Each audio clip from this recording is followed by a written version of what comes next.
Okay, let's start the session.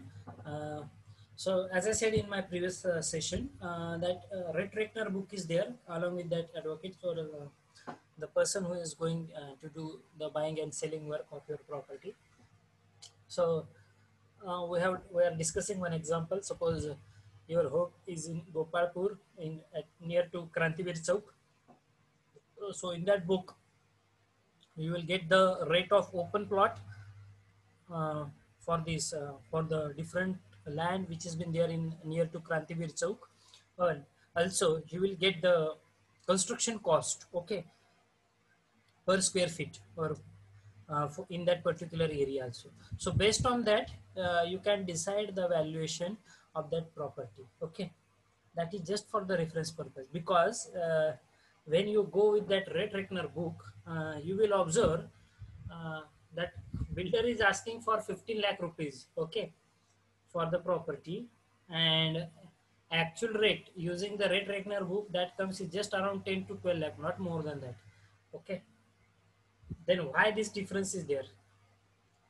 This difference stands for the development which has been there in that particular area, whatever the facilities which are available for in that particular area.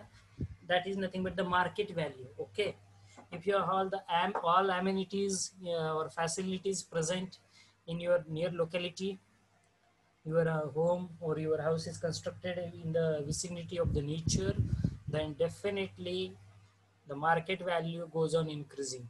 Okay, and also the profit of that builder, everyone is going to think of the profit, and they are going to consider that also. So you are going to observe the difference between the valuation using the Red Reckner book and the actual valuation. Okay, because that these things comes into your mind. Okay, also the age of the building, it also matters. If it's a very old building, then no one will give you the higher price, because this building is 30 years older one, okay, or 20 years older. You have to sell it at a lower price. Okay, with respect to the market rates, lower price is not the thing that means you have purchased that property at 5 lakh rupees and now you are selling it at 3 lakh rupees. That is not the case. After 25 years, I'm asking, before 25 years you have purchased a property at a cost of rupees 5 lakh. So after 25 years, the cost of the property is definitely 25 lakh plus. Okay, considering the development which is going to be happened. Hmm?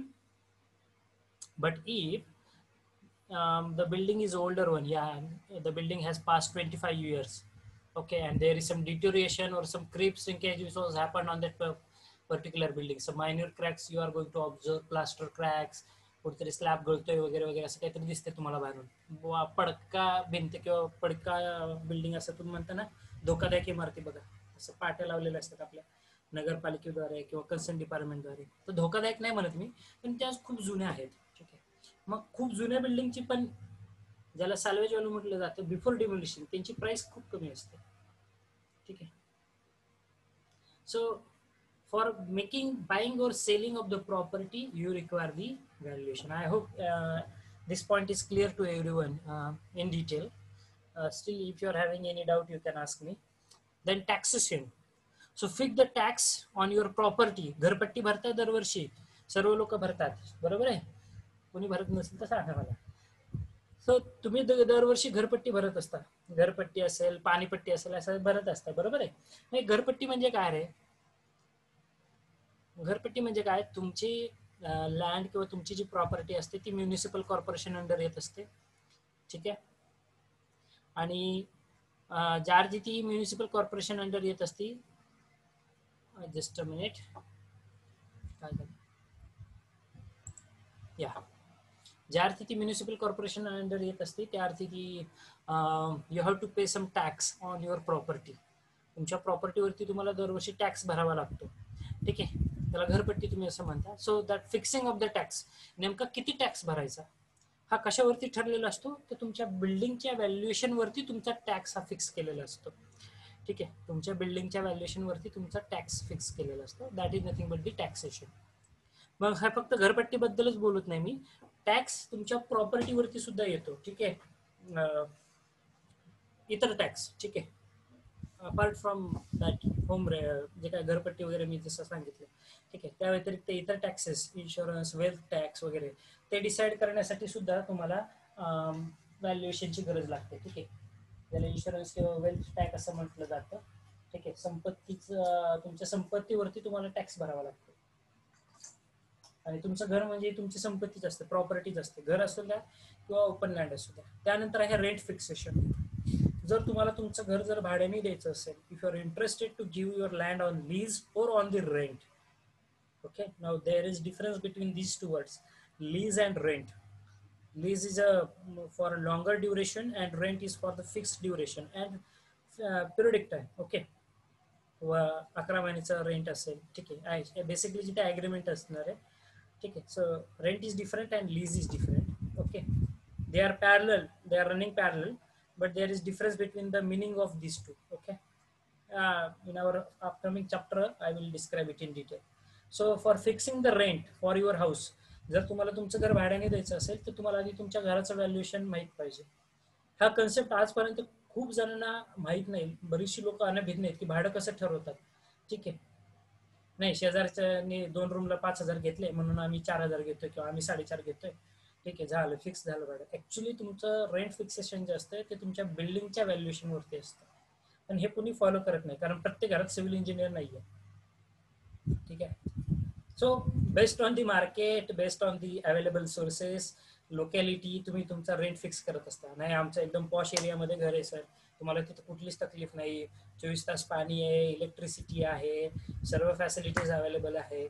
ठीक आहे, मस्तपैकी garden आहे कॉलनीमध्ये, society तयार केलेली आहे. मग तुमचा ॲक्च्युली जेवढ्या अम्युनिटीज आहे त्यावरून तुमचं रेंट हे ऑटोमॅटिकली इन्क्रीज होणार आहे. So for rent fixation also valuation will help you. Okay, that is the purpose of the valuation. Then security of loans and mortgage. Okay, don't say that mortgage. Mortgage असा शब्द म्हणतात त्याला. ठीक आहे, T is silent. So mortgage, security of loans and mortgage. ठीक आहे, now everyone is familiar with the bank loans. ठीक आहे, मग बँक लोन जर तुम्हाला पाहिजे असेल तर बँक काय करत असते, आधी तुमच्या बिल्डिंगचं, प्रॉपर्टीचं व्हॅल्युएशन करत असते. ठीक आहे, की तुमच्या प्रॉपर्टीचं व्हॅल्युएशन किती आहे, आणि बँकेचं व्हॅल्युएशन हे कमी असतं. ठीक आहे, बँकेचं व्हॅल्यूवर ज्यावेळेस तुमची साईट बघायला येतो, एखादा क्लायंट आहे, त्या क्लायंटला होम लोनसाठी अप्लाय करायचं. ठीक आहे, मग हे जर होम लोनसाठी अप्लाय करायचं असेल तर तो क्लायंट तुमच्या घरात, आरव्ही आणि ओव्ही असे 2 कन्सेप्ट असतात. RV stands for resident verification and OV stands for office verification. Okay, so मग रेसिडेंट व्हेरिफिकेशन आणि ऑफिस व्हेरिफिकेशन केलं जातं. मग रेसिडेंट व्हेरिफिकेशनमध्ये ॲक्च्युअली तुमच्या प्रॉपर्टीचे पिक्स घेतले जातात कॅमेरामध्ये. ठीक आहे, ते तपासलं जातं की खरंच तुमचा ॲक्च्युअल प्लॅन जो आहे, ज्यावेळेस तुम्ही लोनसाठी अप्लाय करत असता, होम लोनबद्दल बोलतो, ज्यावेळेस तुम्ही होम लोनसाठी अप्लाय करत असता त्यावेळेस ते डॉक्युमेंट्स चेक केले जातात, तुमच्या बिल्डिंगचा plan, elevation section, whether it is TP approved. ठीक आहे, किंवा एपीएफ केलेलं आहे. एपीएफ म्हणजे अप्रूव्ड प्रोजेक्ट फाईल्स. ठीक आहे, डायरेक्टली एक प्रोजेक्ट सँक्शन केला जातो ज्यामध्ये 14 घरांची स्कीम आहे. प्रत्येक घरला सँक्शन करण्याची गरज नाही. ते 14 घरांची अख्खी स्कीम ही या म्हणजे त्यातलं कुठलंही घर कुणी घेतलं तरी त्याला होम लोन भेटू शकतो. ठीक आहे, त्याला एपीएफ म्हटलं जातं, approved project files. Detail directly project approve केलं जातं तुमचं. ठीक आहे, मग हे जे लोन आहे, बँक जे लोन देते, तर for the security of the loans, ठीक आहे, valuation is required. Y valuation is required और वाय इट हेल्प्स. सपोज तुमचं 10 लाखाचं लोन आहे. ठीक आहे, 10 लाखापैकी तुमचं सिक्युरिटी लोन किती असणार आहे, म्हणजे फॉर सिक्युरिटी पर्पज बँक तुमच्याकडून किती पैसे घ्यायला पाहिजे. ठीक आहे, म्हणजे ज्यावेळेस जर तुम्ही 10 लाखाला अप्लाय केले तर तुम्हाला 10 लाख रुपये भेटतात का, नाही. तुम्हाला लोन अमाऊंट जी भेटलेली असते ती 9,90,000 समथिंग लाईक दॅट भेटते. ठीक आहे, किंवा लोनची अमाऊंट तुम्ही जास्त टाका, 10.5 लाख टाका, ती तुम्हाला 10 लाखाच्या आसपास भेटते. कदाचित काही केसमध्ये ती जास्त पण भेटते, असं काही नाही आहे. ठीक आहे, 10 लाखाचं असेल तर तुम्हाला जे लोन अप्रूव्ह केलेलं असतं. ठीक आहे, मी माझंच एक्झाम्पल सांगतो because I have this thorough experience of home loan. Okay, I have done it. So I have applied for 10 lakh rupees loan. So bank has sanctioned me 10,13,378 rupees. I just, again I have remembered that digit also. Okay, 10,13,278 रुपये. आता मी तर मागणी 10 लाखाचीच केलेली, पण ज्यावेळेस तुमच्या हातामध्ये पैसे पडतात ते पैसे मात्र 9 लाख समथिंग काहीतरी अमाऊंट होती. ठीक आहे का? Because they will cut that security amount and other charges which required for the loan purpose. Okay. आणि मग हे जे लोन सँक्शन केलं जातं, अमाऊंट सँक्शन केली जाते, त्यासाठी तुमचं बिल्डिंगचं व्हॅल्युएशन असतं. हे 10 लाख रुपये कशी डिसाईड केले? 10 लाख कशी डिसाईड केले मी? तर 10 लाख डिसाईड करण्यासाठी आधी प्रॉपर्टीचं व्हॅल्युएशन केलं. प्रॉपर्टीचं व्हॅल्युएशन होतं 12 लाख रुपये. ठीक आहे. ऍक्च्युली ते 12 लाखापेक्षा कमीच असतं, परंतु मार्केट व्हॅल्यू म्हणजे बिल्डरची कॉस्ट जी असते ती जास्त असते. बिल्डर काय म्हणाले ती कॉस्ट सांगत असतो. ठीक आहे. म्हणजे घर बांधायला त्याला 6 लाख रुपये खर्च आला, तो कमीत कमी 2-4 लाख तर प्रॉफिट काढतो, 2 लाख तो कमीत कमी काढतोच एका घरामागे. ठीक आहे. लईच एकदम हाय क्वालिटी कन्स्ट्रक्शन असेल तर कमीत कमी 1 लाख रुपये तर निव्वळ काढत असतो, कॉन्ट्रॅक्टर प्रॉफिट धरून. ठीक आहे, सगळं काय असेल ते. So that bank will decide. Yes, तुमचं 1 RK स्ट्रक्चर आहे, 500 मीटर स्क्वेअर एरिया किंवा 350 मीटर स्क्वेअर एरिया. ठीक आहे. मग सपोज 350 मीटर स्क्वेअर एरिया आहे, 1 RK आहे, 1 रूम किचन आहे. बिल्डरची जी कॉस्ट आहे सध्या ती 12 लाख रुपये. ठीक आहे. मग 12 लाखानंतर डिसाईड केलं जातं हा या व्यक्तीचं मंथली इन्कम किती आहे. ठीक आहे. आता ज्यावेळेस when I take the loan, my monthly income is just around 19 to 20,000 rupees per month. Okay, at that time when I was working on this site. Okay, I'm the fresher one, so my payment is just around 20,000 rupees per month. So out of 20,000, how the bank is decided? ठीक आहे, bank कसं decide करते? हा, तुम्ही भाड्याच्या घरात राहताय, 3,000 रुपये भाडं जात आहे, ॲव्हरेज 3,000 रुपये भाडं जाते, 3 ते 4,000 रुपये. ठीक आहे. त्यानंतर वरचे 5 ते 6,000 रुपये तुम्हाला घरी खर्चायला लागतात, किराणा, भाजीपाला, everything. Okay. Now I am telling details about that. Home loan कसं असतं किंवा सिक्युरिटी ऑफ लोन्स कशा पद्धतीने असतं, व्हॅल्युएशनचा काय रोल असतो. मग बँक हा नेहमी विचार करत असते की जर 20,000 पैकी ह्या व्यक्तीला ॲव्हरेज 12,000 रुपये घरामध्ये लागत आहेत, म्हणजे त्याला पाहिजे कमीत कमी त्याचं घर भाडं भरण्यासाठी, फळं, भाजीपाला, किराणा किंवा इतर गोष्टी, मेडिकल एक्सपेन्सेस असेल, पेट्रोल असेल, मोबाईल असेल, जे काही इतर त्याच्या गोष्टी आहेत याच्यासाठी लागणार आहेत. ठीक आहे. मग राहिले किती? दर महिन्याला 12,000 तर खर्च होतात, मग राहतात किती? 8,000. ठीक आहे. म्हणजे दर महिन्याला हा व्यक्ती 8,000 रुपये लोन फेडू शकतो. ठीक आहे. किती लोन फेडू शकतोय मी? 8,000 रुपये लोन फेडू शकतोय. मग त्या अमाऊंट वरती डिसाईड केलं जातं की तुम्हाला किती लोन भेटलं जातं. ठीक आहे. मग हे परत डिसाईड करत असताना बेसिकली जर तुमचं घर हे 12 लाखाचं आहे, ठीक आहे, तर 12 लाखाच्या आता जे आहे ते सांगतो तुम्हाला मी, सध्या present situation around 80 to 85% loan तुम्हाला सँक्शन होऊ शकतं. किती? म्हणजे जर तुमचा 10 लाखाचा प्रोजेक्ट आहे तर तुम्हाला कमीत कमी 8 लाख रुपये सँक्शन होऊ शकतात, 8 ते 8.5. पण ते 8 ते 8.5 कधी होतील? ज्यावेळेस ते 8 ते 8.5 लाख होणार किंवा त्यापेक्षा कमी होणार, हे कशावरती डिपेंड राहतं? तर ते तुमच्या मंथली सॅलरीवरती डिपेंड राहतं. ठीक आहे. तुमचा खर्च किती आहे आणि तुमच्या हातामध्ये किती शिल्लक रक्कम राहते, मग तुम्ही किती बँकेला हप्ता देऊ शकता महिन्याला, यावरती मग ते व्हॅल्युएशन डिपेंड करतं तुमचं लोन. ठीक आहे. त्यासाठी हे व्हॅल्युएशन खूप महत्वाचा फॅक्टर असतो आपल्या होम लोन मध्ये. तुमच्या बिल्डिंग किंवा प्रॉपर्टीचं व्हॅल्युएशन किती आहे. त्यामुळे खरेदी करताना कधी पण पूर्वीच्या काळी काय करायचे ते सांगतो. I think somebody has quoted some theory. 40% of salary is maximum EMI. 40% I agree, but it will not remain constant everywhere. Okay. Because if I am having a payment of 50,000 and my monthly expenditure is just 20,000, then I can pay extra amount. Okay. But basically 20,000 माझा EMI मी करू शकतोय किंवा वाढू शकतो. हप्ता bank तुम्हाला विचारते तुम्ही किती महिन्याला भरू शकता, 10,000, 8,000, 7,000. ठीक आहे. ते आधी तुमचं उत्पन्न तपासलं जातं.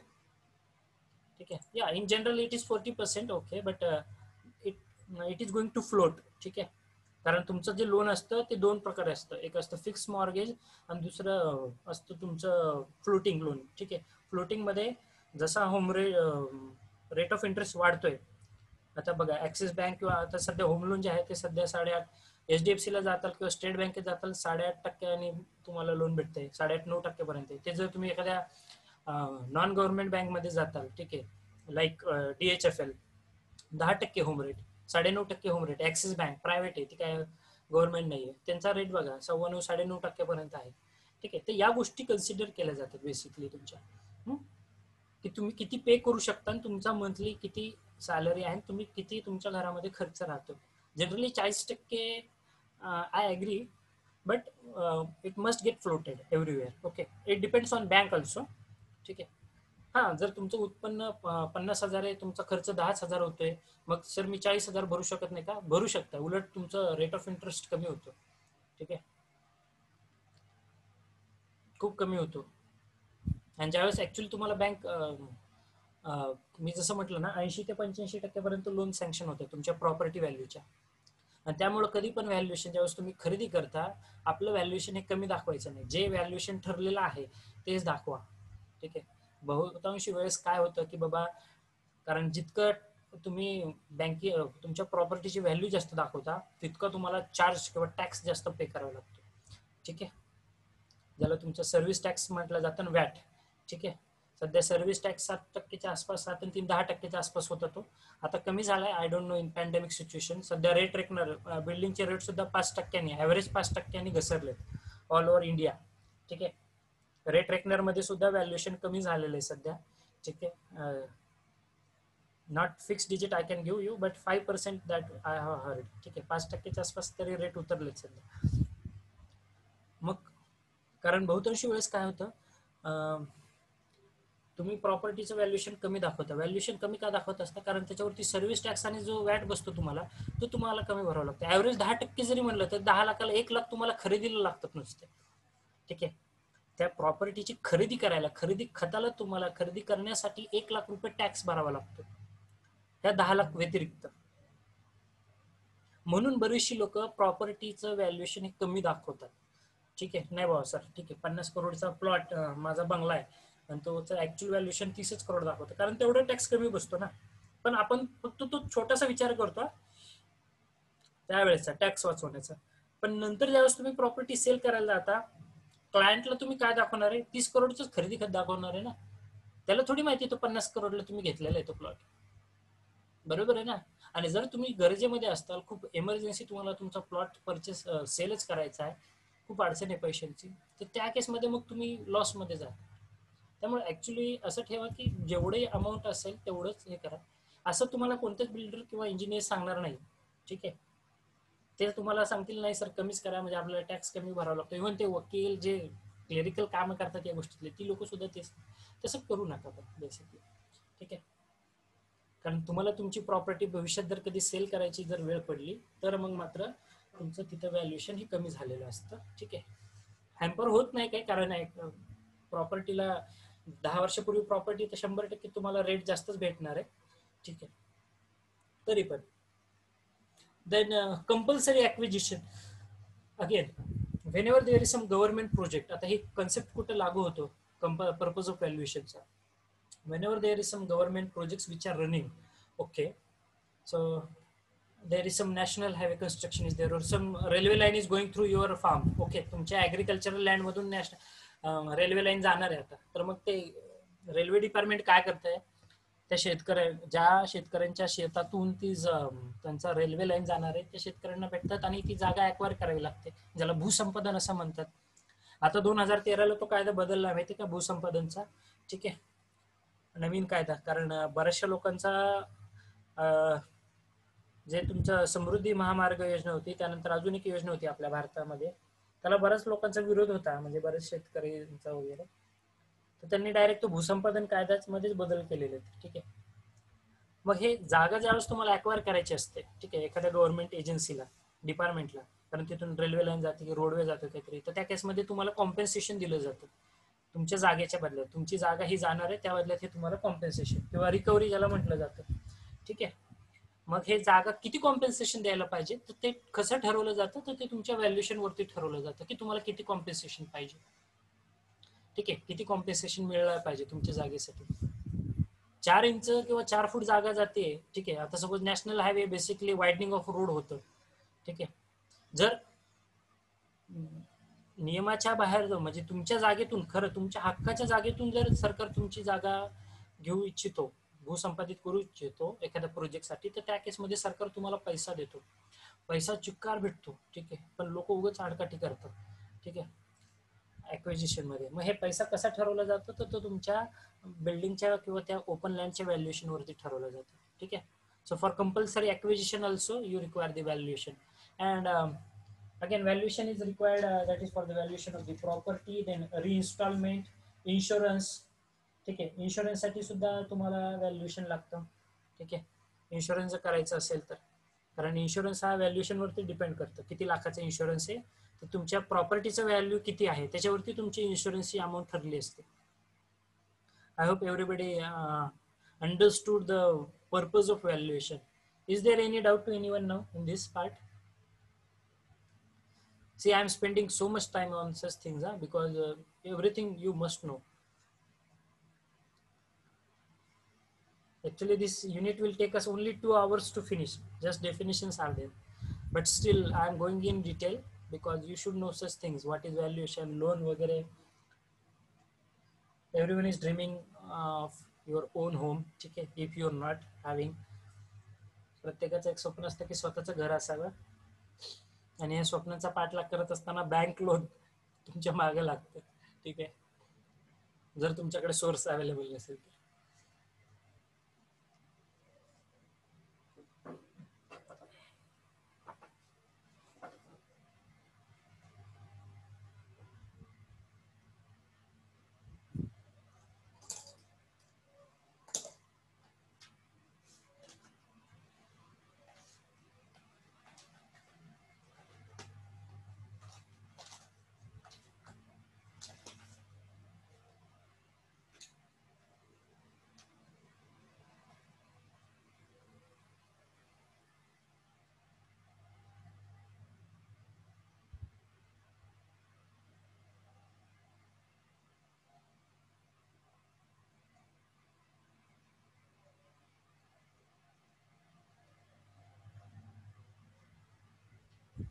Anyone is having any doubt in this particular part?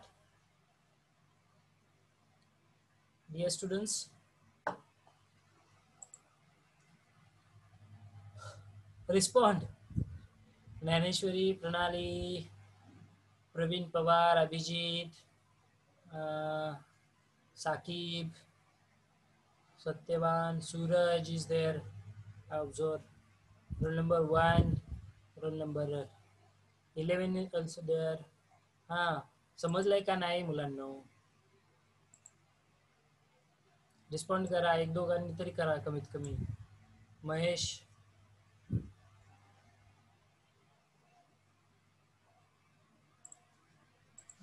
हो सर, समजले.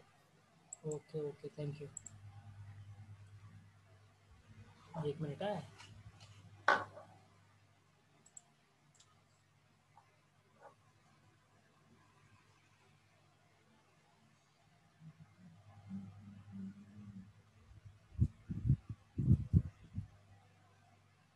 Just wait for 1 minute. I think there is some internet connection problem is there. So please stay online.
Okay, there is some network issue. That is why uh, I got disconnected with you. I hope screen is visible to everyone.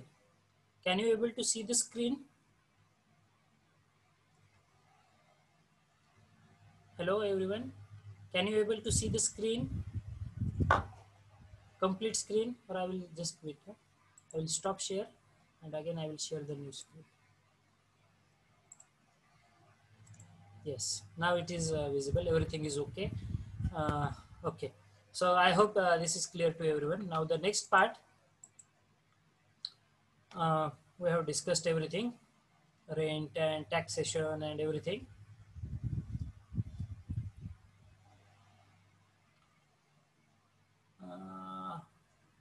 Okay, so before proceeding towards the next part, uh, we are going to start. So I'm interested to discuss one important part with you. That is nothing but some attributes of the values. Okay, attributes means principles of the word value. Okay, this question again been asked in your examination many times regarding the what are the principles of value, or what are the physical properties of the word value, or what are the attributes of value. It may be any word. Okay, for 4 marks and only 3 sentences you have to remember. First attribute or first principle is nothing but value changes from time to time. Definitely any value of any property will change from time to time. Then second thing, this particular value of the property, it depends upon the variations like life of the property, then location, then maintenance, then net return from that particular property, तुम्हाला किती benefit होतो, नेमकं किती पैसा मिळतोय. ठीक आहे. So everything that particular value.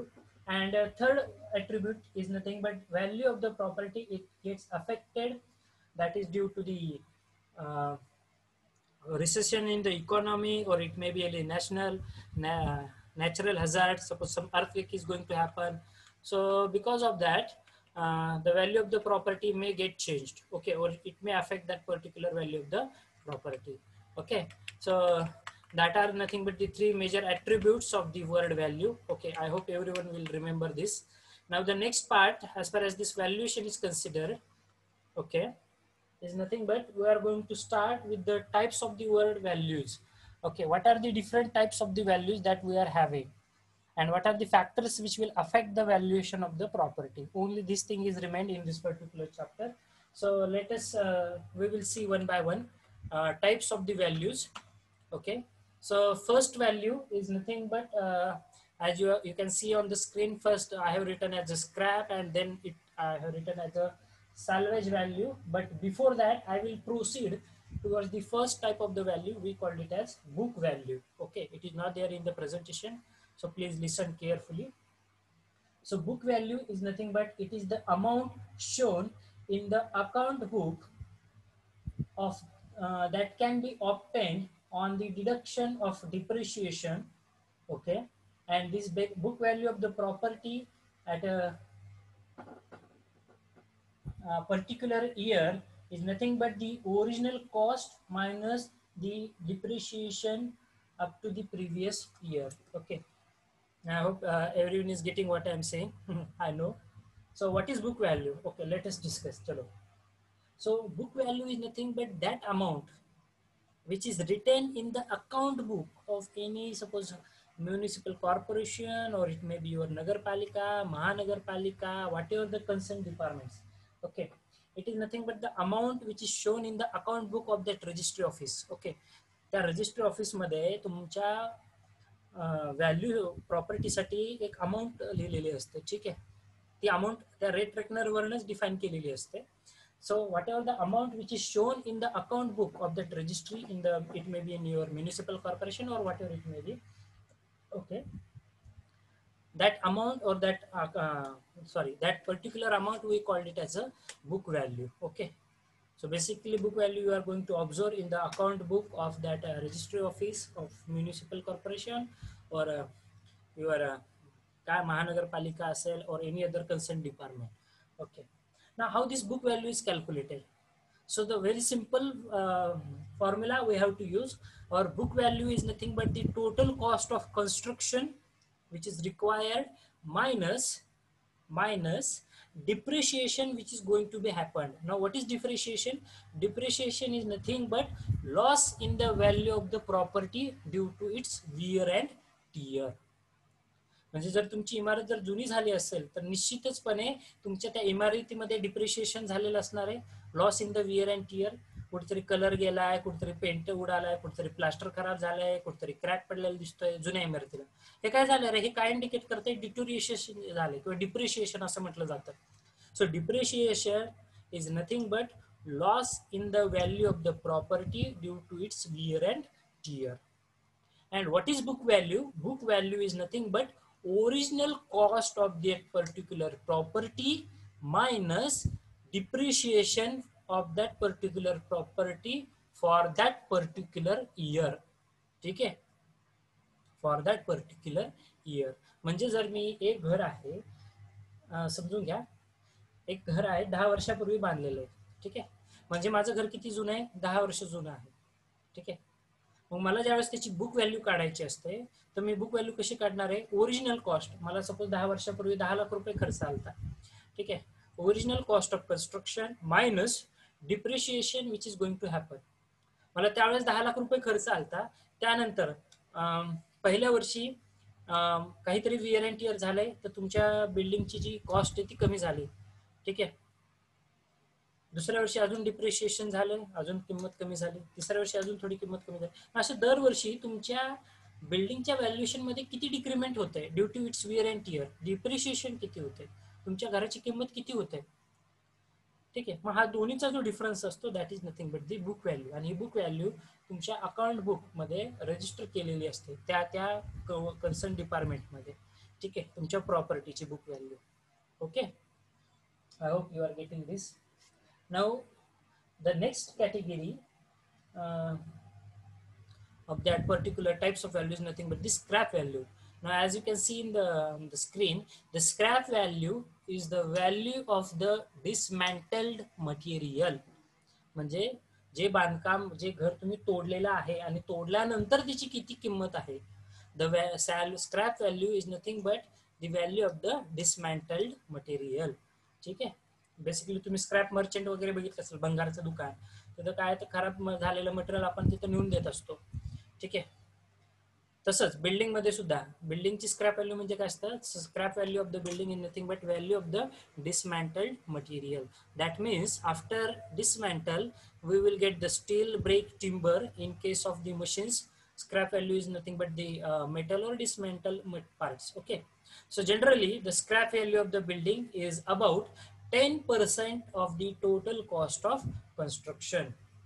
How much scrap value is there? Scrap value is generally taken as 10% of the total cost of construction. तुमच्या total cost of construction च्या 10% तुमची scrap value असते. ठीक आहे, so scrap value is nothing but is equals to sale of usable material minus cost of dismantling and removal of the rubbish material. ठीक है, generally scrap value is taken as 10% of the cost of construction. Okay, I hope it is clear. Now next is salvage value. Now what is salvage value? Salvage value is nothing but the value of the property without being dismantled. What is salvage value? Salvage value is nothing but the value of the property without being dismantled. ठीक आहे, म्हणजे एखादं घर पडण्यापूर्वी, ठीक आहे, पडण्यापूर्वी फक्त, it is the value of the property before value of the utility period being without being dismantled. We can sell it as a second handle. Okay, ठीक आहे, म्हणजे तुमचं घर पडण्यापूर्वी किंवा तुम्ही ते तोडण्यापूर्वी 10 वर्ष जुन्या घराची किती किंमत असणार आहे, that is nothing but the salvage value. I hope it is clear to everyone. Next is okay, years purchase. Now not we are going to discuss right now. Now the next category of this particular value is nothing but the speculation value. Next category of the value we are going to discuss is nothing but the speculation value. But before proceeding towards the speculation value, once again I will remind everyone that only 1 minute is left to conclude this session. So if the meeting ends within few seconds. Please rejoin the meeting using the same link and rejoin fast so that we're not going to waste our valuable time. Okay. Still, if you are having any doubt in these three definitions, book value, scrap value, and salvage value, you can ask me. Okay, you can you can put it in the chat box, or you can unmute and you can ask me. So that next categories of the next types of the values we will discuss in our next session.